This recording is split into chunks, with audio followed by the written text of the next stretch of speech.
Hello, friends. Welcome to this brief session of COVID-19 and ENT for the undergrad medical students appearing in different exams like PG entrance, INICT, or the FMG.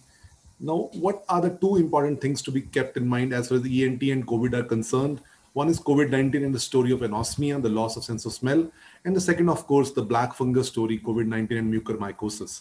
Now, regarding anosmia, let us do one question.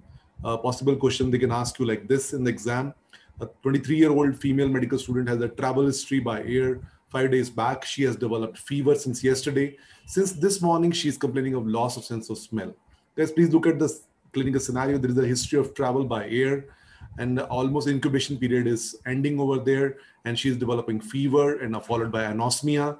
Of course, there's a high clinical suspicion of COVID-19. So the best investigation for this particular patient as the first modality would be RT-PCR for COVID-19. And I think this should be very, very clear to you. So this kind of clinical scenario-based question can be created out of the COVID-19 and anosmia story. But the more important thing I would say is the mucormycosis, the black fungus story, which is going around now in the backdrop of the COVID-19. Now, mucormycosis has been an age-old topic for us, but earlier the association was with the young diabetic patient, HIV positive patient, patient on immunosuppressive drugs like transplant patients, and now the COVID-19 patients with the backdrop of immunosuppression being caused due to steroids or due to the leukopenia being caused due to the disease or some drugs being used along with. So regarding mucormycosis, let's have a quick revision of the basic things which you need for your exams like INICT, NEET, PG, FMG. The mucor is an angio-invasive fungus. It can grow into the blood vessels. It can use the blood vessels as channels to spread to the neighboring areas like orbit and brain. And that's why it's a life-threatening disease. And second thing is, when it chokes up the blood vessel, it causes ischemia, necrosis, and this dead tissue looks black. So the black is the hallmark of this particular disease. So this ischemic necrosis, the dead tissue, leads to blackish appearance. But the blackish appearance would not be coming in the right on the first day. Initially, there can be other things like you should keep in mind. The story starts on the nose and then sinuses. Maxillary sinus becomes a very fertile ground for the mold to grow over there. And the symptoms like number one, nasal blockage, number two, nasal crusting, number three, the blood-stained nasal discharge, number four, the pain in the cheek area, the swelling in the cheek area, numbness over the cheek area, any loose upper tooth in the recent history. Upper tooth is actually, attached at the base of the maxilla, or there may be dental pain, which is of recent onset. That can be a, patient presentation. And then ocular manifestations like painful eye movements. Then there is eye swelling like this one. Can you see there is eye swelling over there? There can be diplopia, there can be blurring of vision of recent onset. And then once the brain is involved, it's intractable headache, not being relieved with the common analgesics we give. Then there can be, Ashar formation, the blackish kind of things start appearing. On the palate, you can see palate is actually the base of maxilla again, most of the anatomy. And there can be the blackish debris inside the nose. There can be blackish discoloration around the skin, also like this, the blackish discoloration around the eye also. So in the COVID-19 background, the patient is having the illness or has just recently recovered from the illness, and there is a history of steroid use over there, or maybe there is a poor glycemic control in a diabetic patient along with the COVID-19 story. With the blackish nasal mass and the blackish discoloration around the eye, this comes as a little later feature, but earlier feature may be like more like eye swelling or the cheek swelling and all that. Okay, but yes, black is the hallmark color. That's a black fungus over there. Okay, now what other investigation would you like to order in this particular case? Nasal endoscopy is the first investigation. In case you get a question now in the INICT or NEET PG or FMG, that what is the first investigation would you like to order? In a suspected case of mucormycosis, it should be definitely nasal endoscopy. And in endoscopy, you see the blackish debris, the fungal debris over there.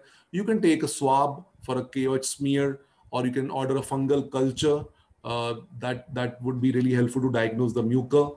And the main pillar of investigation after nasal endoscopy is the radiological investigation to assess the spread of the disease, because the orbit and brain is very close by. So you have to have the radiological investigation. And if the question is asked from you in a fungal sinusitis case, what would be your primary investigation of choice as far as radiology is concerned?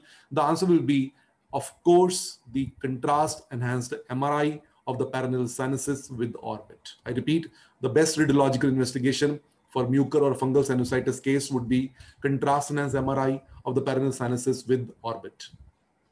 Now, what you see in the contrast enhanced MRI is a possible radiology question or ENT cum radiology clinical vignette based question. Very classical thing is black turbinate sign on the contrast MRI. Now see on the screen, this is MRI, this is the orbit, look at the arrow, this is orbit, another orbit. This is the normal maxillary sinus, which is looking black over here. But this thing is full of some fungal debris. And this is the normal inferior turbinate, which is looking white due to enhancement. And now this inferior turbinate, look at this one. This inferior turbinate is actually having necrosis. There is no enhancement on this side. So it is looking black. And this is classically called black turbinate sign on contrast MRI. And this is suggestive of mucormycosis, a very possible question. This black color is due to ischemic necrosis. And, that's why it's looking, blackish in color. And on the axial MRI cut, you see the same thing. It is, again, on this side, if you see, this is a normal side, and this is a disease side. This is the inferior turbinate of normal side, inferior turbinate of the disease side over here. Look at the red arrow. This is the inferior turbinate of the disease side. It's looking black. And this black turbinate sign on contrast MRI, never forget that. This can be a new question for radiology for mucormycosis contrastness MRI findings actually. Now, we do get the CT scan also done in a patient of fungal sinusitis. And in fungal sinusitis, on a CT scan, if you'd order it, you will see typically heterogeneous or double density shadow, a very popular question already. You look at the screen over there, this is the orbit and this is normal maxilla. And this one is the full, the fungal polypoidal mass over there, which has got fungal debris inside. And this fungal debris is shining more white than the surrounding peripheral edema. And that's why you can see double density shadow over there. The normal polyp does not look like this. The normal polyp, like enteroconal polyp or ethmoidal polyp, means the non-fungal polyp, they are actually homogeneous in appearance. If you see this particular thing, now this is the enteroconal polyp, which is a non-fungal polyp entity. It's purely homogeneous. It's actually having uniform, opacity everywhere. But look at this one. This is a fungal polyp, and this fungal polyp is giving double density or heterogeneous opacity, a very popular question of radiology and ENT. Regarding treatment, of course, debridement first. It's a dead tissue. It's a necrosed tissue. That's why it's black. So debridement is the number one step in this entity, because if you give amphotericin B before going for debridement, how would it reach over there? Because the tissue is already avascular, necrosed. So even if you give intravenous amphotericin B, it won't reach the target tissue. So debridement, endoscopic debridement is done. It's functional endoscopic sinus surgery. You clear the maxillary sinus, you clear the ethmoid area. And in case the orbit is involved, you do the orbital exentration also along with it. And after that, you start the amphotericin B. And from your pharmacology knowledge, I'm sure you know that the drug of choice of this condition is liposomal amphotericin B, which is given for 10 days to 14 days time in the hospital. And then at the time of discharge, you give the patient the oral posaconazole regimen in the follow-up period. Okay. The question can be asked in a very simple way, like a 29-year-old COVID RT-PCR positive patient presents to emergency in a critical state with deranged vitals. The examination shows a blackish necrotic debris in the nasal cavity with necrosed skin of the external nose. What is the drug of choice for this patient? Now, please look at the screen, beta. This is actually COVID-19 story with blackish mass in the nose or blackish discoloration of the skin of the nose. It's purely a case of mucormycosis. In this case, number one should be debridement, but is asking drug of choice. The answer is liposomal amphotericin B. Okay, bache. Don't forget the black turbinate sign on the contrast MRI. Don't forget the double density heterogeneous opacity on the CT of the nose and paranasal sinuses. Thank you very much. Keep learning. God bless you all.